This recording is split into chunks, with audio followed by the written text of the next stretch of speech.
สียงห่วงพี่น้องเพิ่งเอา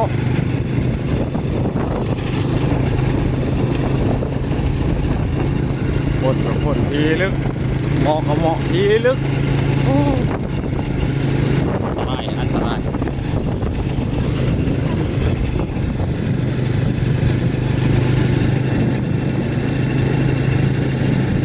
เอาเสามือนี่เนาะกันว่าพี่น้องบอกพวกเขาเอาได้ตารถไป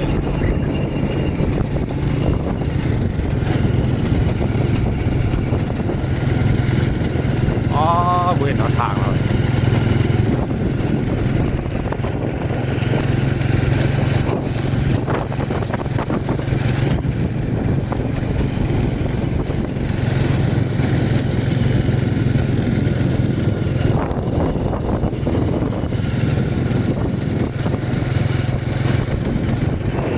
อันตรายพี่น้องบอกพวกเขาอย่างเงี้ยก็ออกอยู่แต่มันโบเอ็มออกเนาะ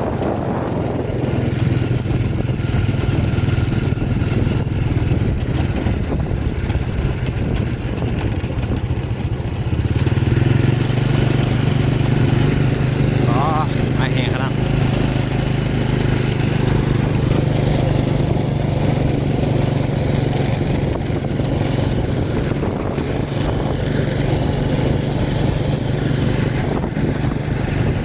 เสาของมือนี้เนาะที่เข้า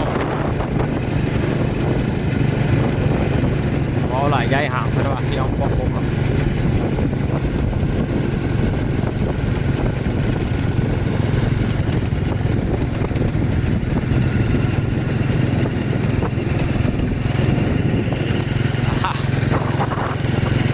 เอาไปจะจบไปสับนี้เนาะว่าพี่น้องโอ้หลายย้ายห่างมีนวล